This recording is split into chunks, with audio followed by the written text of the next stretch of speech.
Okay, welcome back to Mel on the Street. I'm so excited today to have Jon Erlichman in the studio with me. Thank you so much for coming in. Mel, it's my pleasure. Thank you for having me. So in October, you signed off of BNM Bloomberg for the last time, or did you? And what do you have coming up with your partnership with Global X? So yeah, that was a pretty big moment for me. And by the way, thanks so much for having me with you here. It's been a couple of months since I officially left BNM Bloomberg, or at least the anchor chair. And that was really to explore the digital world in a bigger way. And so what I've been doing is I launched my YouTube channel, which is called Ticker Take. And we're really laser focused on investing ideas and addressing something that I'd already been experiencing through social media the last few years, making videos on different platforms where people were constantly inquiring about different investing ideas. And that's been a great launch for us. We had really since launch across all platforms, nearly 250 million impressions on our Ticker Take content and my social media channels. So the content is resonating, and Global X, which obviously is a well-known ETF provider, has been a great partner and a unique thinker in where not just media is going, but how partnerships with the financial industry are going to work going forward. You know, I come from a world where you have television programming and you'll have traditional advertising breaks, or you'll have sponsored segments during a broadcast. And so it is a bit of a unique initiative for them to essentially back a creator, but they've been a wonderful partner. They've been learning a ton. I've been learning a ton. And yeah, we're going to keep growing in the new year. Although I should note with BNM Bloomberg, while I did step away from the anchor chair, I'm going to be stepping into a financial commentator role with them in the new year to stay close to what was home for a very long time. I cannot believe I've been in the media industry for 25 years. I'm feeling, Mel, very, very old these days, but younger and excited through a lot of the digital stuff that I'm doing. Yeah, that's awesome. And so that final episode, and I watched it, and it was emotional, right? Like it was. Yeah. It was emotional for everybody, like the people who came on to say goodbye to you and talk about what they'd learned from you, and then for all the viewers who were sitting and watching it. But emotion is something that you have talked about a lot in trading, right? And in investing, and with your guests, and asked your guests about these things. And people always say, you don't, like, you can't marry a stock, right? Yeah. Don't get involved emotionally. You need to think about it with your head. What has been some of the other, what have the biggest lessons that you've taken away from your 25 years in investing and trading? Wow, that's such a good question. And, you know, it is such an honor and privilege to be able to sit and talk to all these professional investors and business leaders and be picking their brain in the moments when you're not, you know, asking them really tough questions about their business. And, you know, I think what I learned, and it's somewhat relevant, I feel, today too, where, you know, to be clear, the digital audience that I'm serving now is on average younger than a traditional TV audience. And a lot of them are learning about investing, and I'm really excited about that chapter. But you do sense some of that emotion sometimes with younger investors that maybe have a little bit less experience, or maybe you're getting excited by some of the high flyers of the day. And in a bull market like right now, there's a lot of stuff that's flying fast. And, you know, I've been through enough market cycles to know that sometimes things are going up and sometimes things are going down. And so I think that just that mix of what makes an investment a winner really depends on, you know, who you are. I think that's one of the biggest lessons, right? Because it's funny, people get excited about investing ideas, but I'm not sure how frequently, and this is true for me too, you ask yourself, what is it that you're actually trying to accomplish? Because, you know, if you just like trading or you just like investing, that's one thing. But if you're using it as a means towards something else, it's one of the big lessons I think that I took away from some people that we spoke to over the years. And And speaking of long term, like I'm very big into long term, especially growing up in an industry where, and when I say industry, I mean media and financial media, and particularly financial television, which is to keep the crowds interested, like very short-term focused. What's happening to the stock today? What happened this quarter? When in actuality, if you pull back a little bit over time, a lot of that stuff actually becomes very insignificant, very important for those who are in the trading world. But for those who are more investing for the long term, it's just remarkable. And so over the years, I would lean into whether it was famous investors who we'd have a chance to talk to, who would bet on long-term trends and would financially benefit tremendously from that, or from leaders who, and we talk about, all these founder-led businesses, but people who are actually trying to build something that was sustainable and maybe not get caught up in the short-term nature of the markets. And I don't have the math in front of me right now. Like, I was actually recently just trying to look at, could you find some really good stats on whether founder-led businesses outperform the broader market? I haven't reached a net conclusion on it yet, but I think everybody, even who's interested in the markets today, because so much of business and stocks has gone online, and there actually are, more than a handful of leading businesses in the world that were created by founders who are alive today and still very vocal, and people can go and look at their, the Musks and the Bezoses of the world. And these are people who often would push away from the idea of what happened this quarter. And I think that's the biggest lesson, is for an individual, know what your goal is as an investor. And for the investment itself, the long term is often your friend. And it was funny, you're talking about Warren Buffett really too, in the sense that,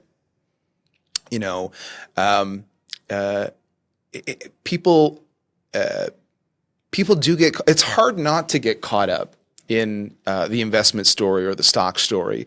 But I love that Buffett quote where he's like, a stock does not care what you paid for it. It's like it just, so, if it really resetting the clock and putting the emotion to the side is helpful, although not always easy. So. No, for sure. So speaking about the founders that you've, in your career, you've spoken to so many founders and CEOs and thought leaders.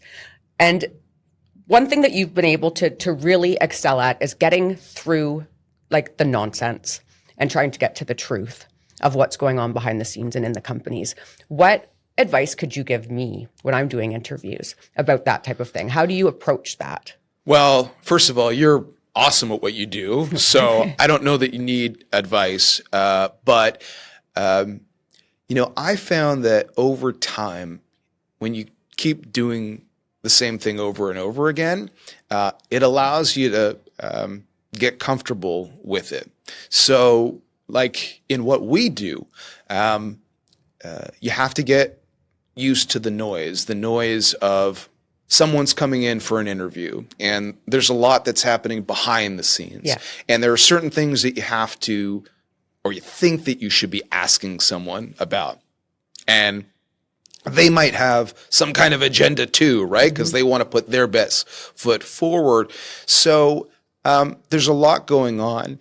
And I found that over the years, just doing it a lot gave me a level of comfort to sit back and try to think of what the viewer might get out of this if we just asked simple questions. Yeah.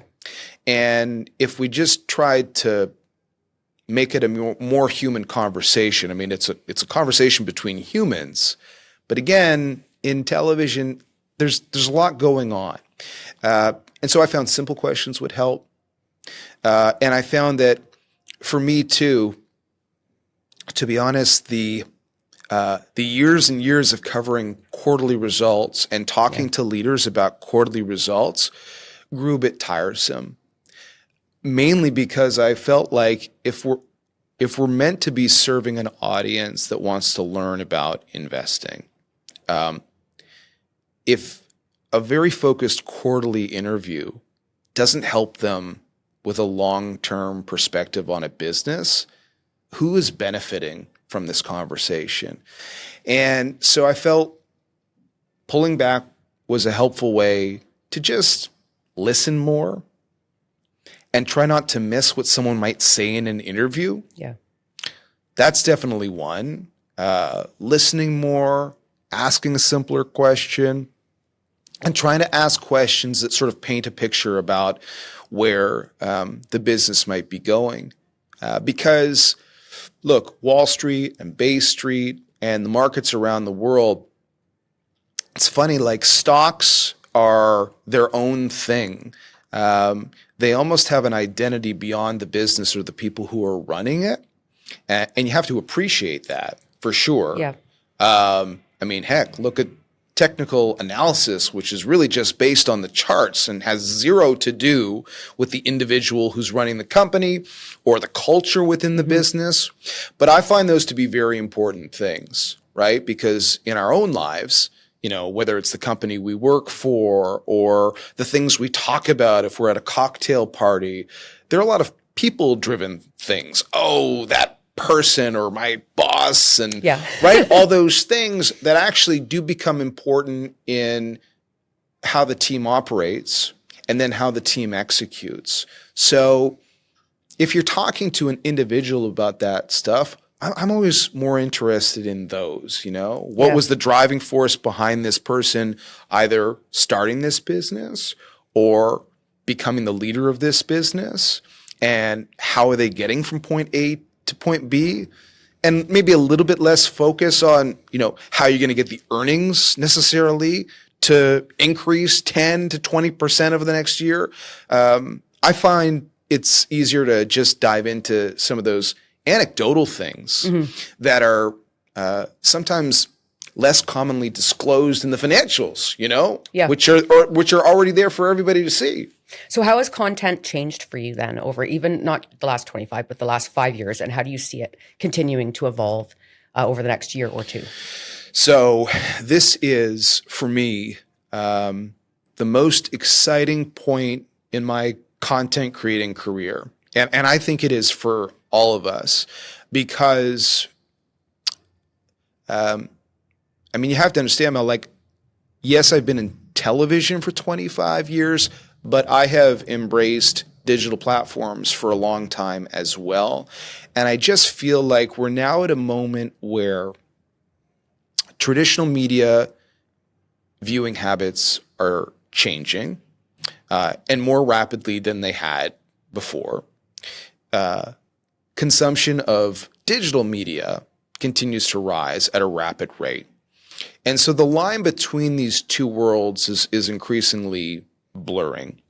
And I think that's very exciting because it means that the audiences, not just the creators of the content, because I do think there's a pool of creators that are all coming together, which is a cool thing now. Like why do we need an ecosystem of just YouTube creators and people who work in television? Everybody in a lot of ways is doing the same thing. Right. Yeah. So I think the creation is now more parallel than it was before, but the audience as well, you know? And I think of short form video content. Like I create daily content on TikTok and Instagram Reels and YouTube Shorts. And it kind of reminds me of cable, the earlier days of cable, right? It was kind of an exciting time. You would like flip through a million channels and there was something really interesting happening on all of those channels. Yeah. And you know, the social media platforms, for better or for worse, are pushing a lot of content our way quickly. But there is that certain excitement, not just because the delivery is there, and that's what happened with cable, right? All of a sudden you have all these channels at your disposal, but because there are really incentives for people to create content, whether it's a way to make a name for themselves or they can make money from it. Just like with cable, there's an opportunity to build a career there. And so you've got a lot of people making really great content. So I think that we'll just continue to see more of that. I think that, you have these handful of very powerful platforms that will likely continue to grow in power. And that would include the likes of Alphabet, which of course has YouTube, and Meta, which is home to Instagram. But if you think about, Amazon and the amount of content creation that's coming out of their world, and the fact that Amazon and Netflix have now become notable players in live and sports. And so these are deep-pocketed companies. They're tough to compete with, but traditional media knows how to make content too, and is fast evolving. So I just think if the audience is continuing to consume whatever is coming across your phone, I think everybody's going to go after a piece of that, and it's just going to continue to grow. Yeah. So, talking about people's thoughts and opinions and how the world has changed, and a lot of that has happened since COVID, right? Like that seems to be what accelerated things. But looking ahead into 2025, we have there's a new administration coming into the United States, and Trump has recently been mocking, Trudeau, and saying that we should be the 51st state. How do you see that changing things? How do you see it changing the investment world, or how we view things, or how do you think Canadians will respond to these ideas as the whole world really starts to change into, the beginning of next year? Well, that's also a very important observation.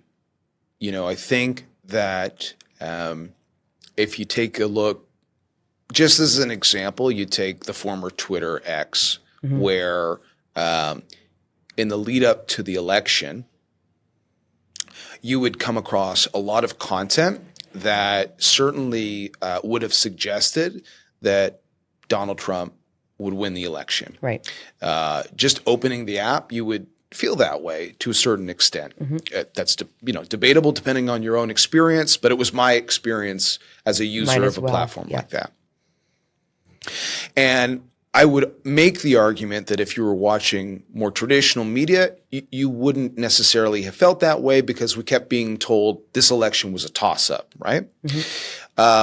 So since the election, there's been a big conversation around what that means. And if you look at the polling right now in this country, obviously it would suggest that the Conservatives are set to have a substantial position of power in Ottawa in the near future. We'll see what happens. But on that same platform, X, you also seem to get a sense of support for the policies that a leader like Pierre Poilievre is putting forward. And I do think that some of that also has to do with where we are as economies. We did get through COVID, and we did see a huge amount of spending by governments during COVID, and then we had to deal with the inflation reality, and we're still trying to figure out if inflation is truly under control or not. The U.S. Federal Reserve seems to be back focusing now on inflation rather than lowering interest rates.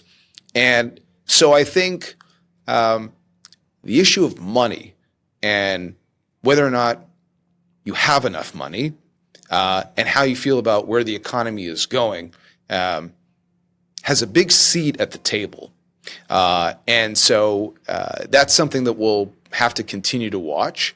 And I do think that because the media industry, particularly in our country, but look, we're seeing shifting trends in the United States as well. There's no doubt about it. But I think that because the traditional model has had its challenges, and the fact that we already noted that we're consuming more digitally, where's that content coming from? Is that content coming from individual creators in our country? Is it coming from traditional media in our country? Or are we just consuming a lot more content that isn't even from our country? Right. And so, I haven't looked at the polling on how Canadians feel about being the 51st state, but we are living in a time where there are effective messaging approaches that politicians take where they, share perspectives or say things, sometimes repeatedly. Yeah. And they're reaching a pretty wide audience. And I think we'll have to look back at this moment in history to have a deeper assessment on whether it was some kind of turning point. I only say a lot of this because this is such a unique time. Yeah. There's unique things happening left, right, and center. The chaotic December in Ottawa, right? We don't see that all the time in our political landscape.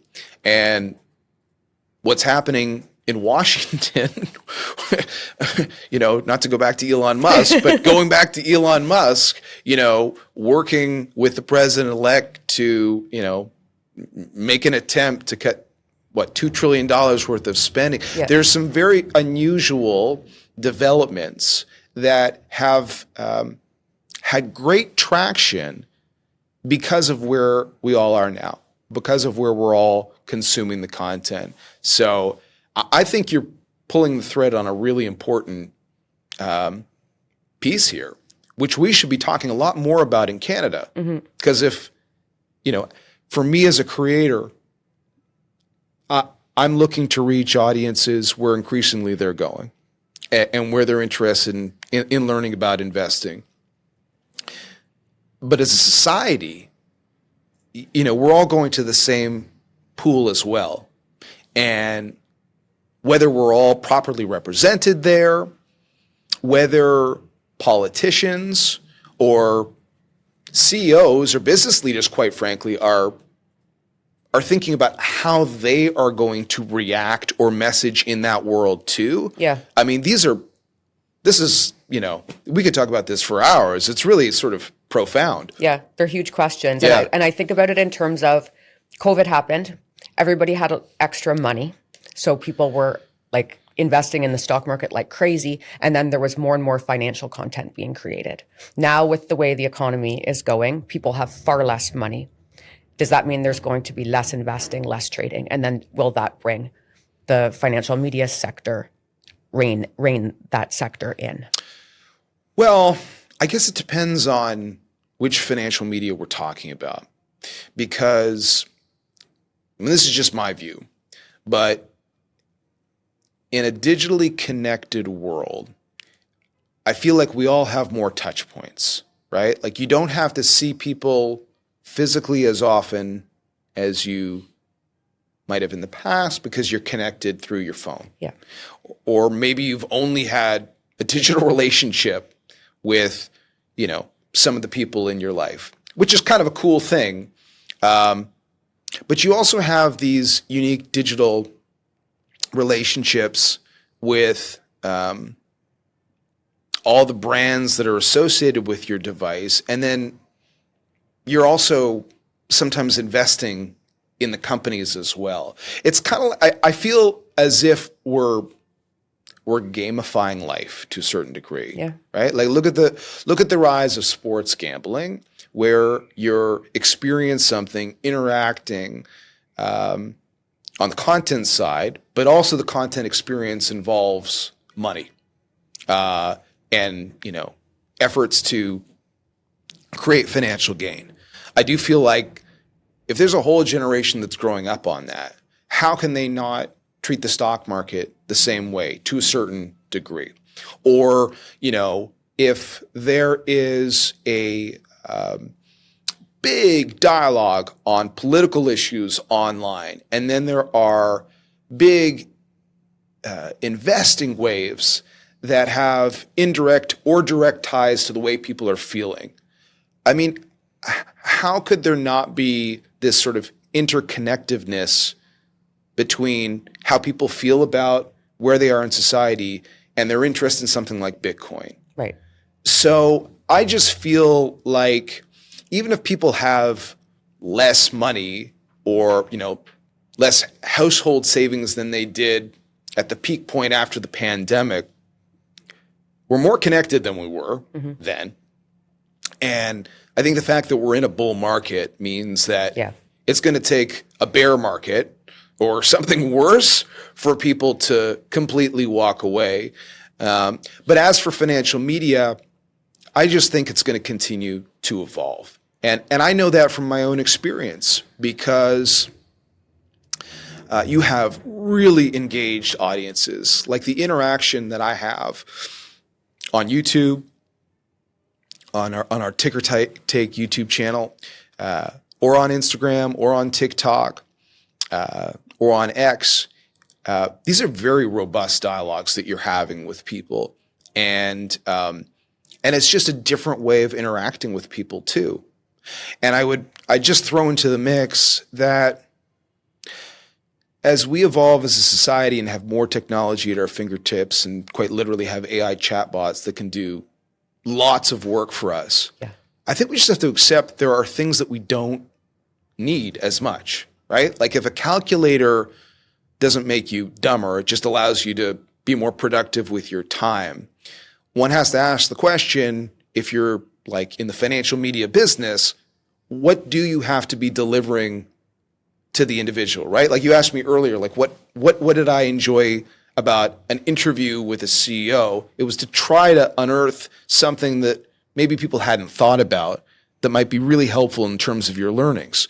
You can get financial statements anywhere, anytime. You can get stock quotes anywhere, anytime. So I think the relationship that people have with content is evolving.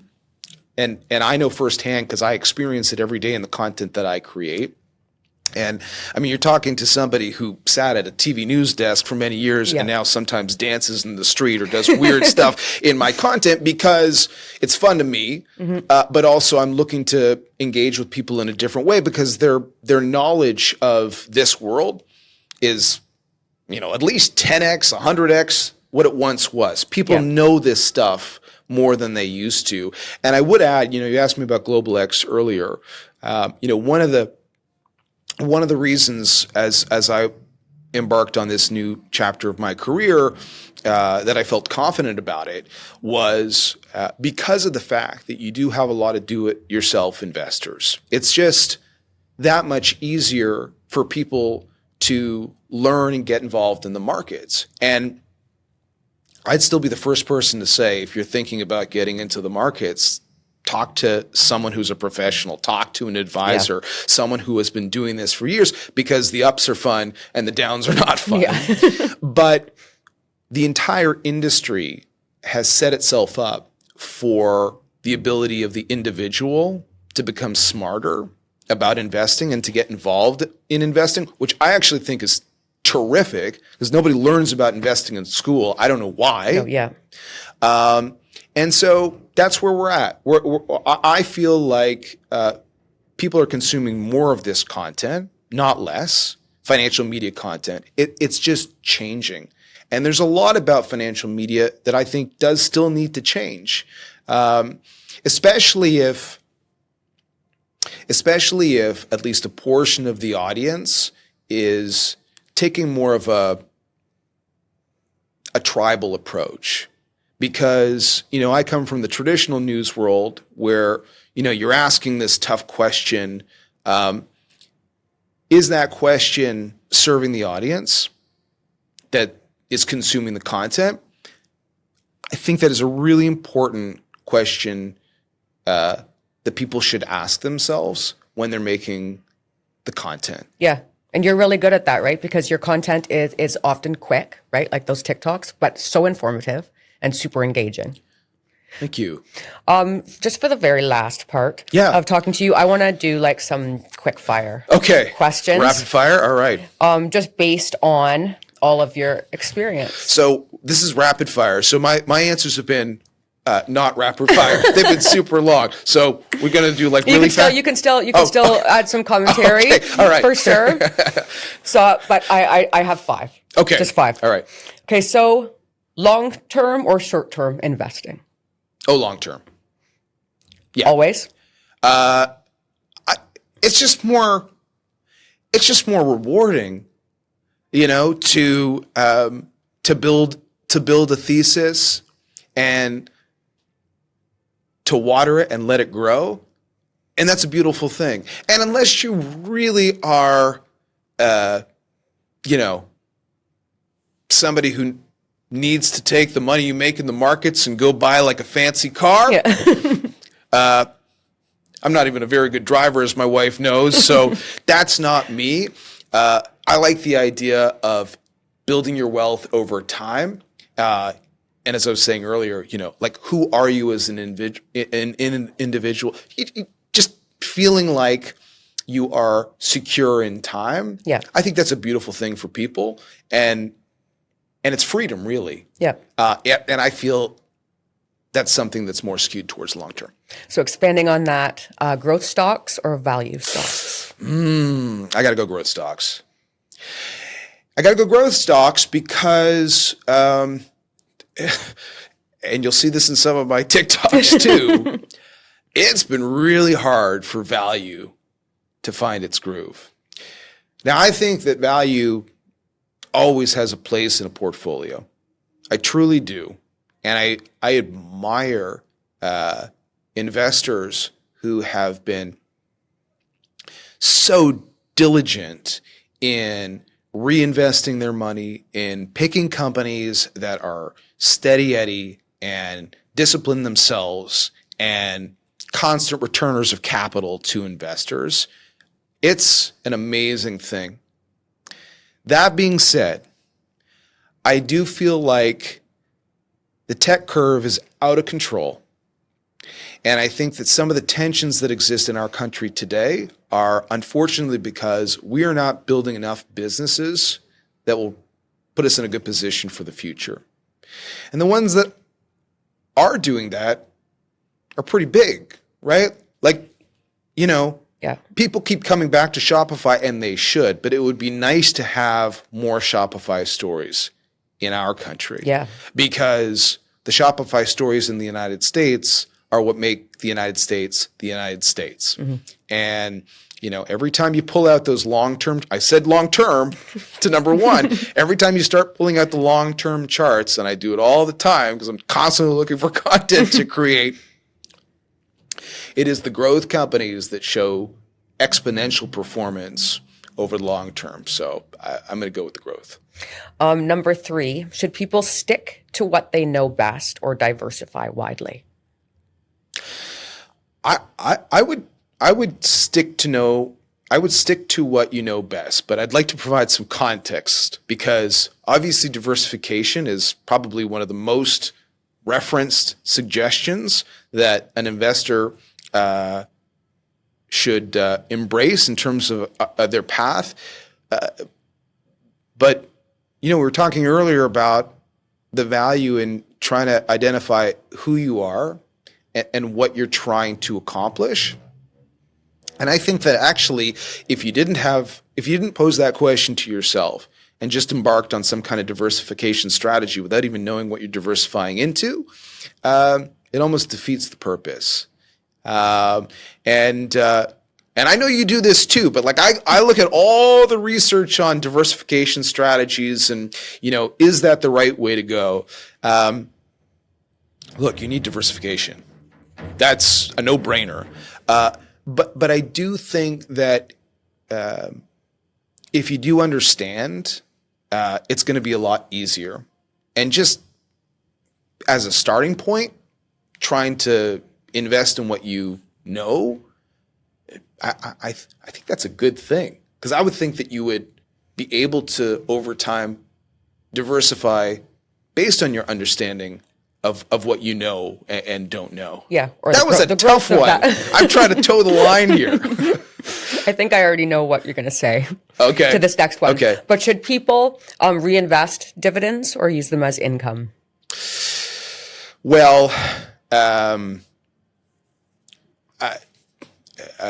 feel like I'm going to poorly punt your question. I think it just depends on where you are in life. Yeah. You know, I think that I have been so lucky to be able to be part of this world and to learn that despite, sure, there are some people that don't get involved in investing or haven't really thought about this stuff. In this country, we have a huge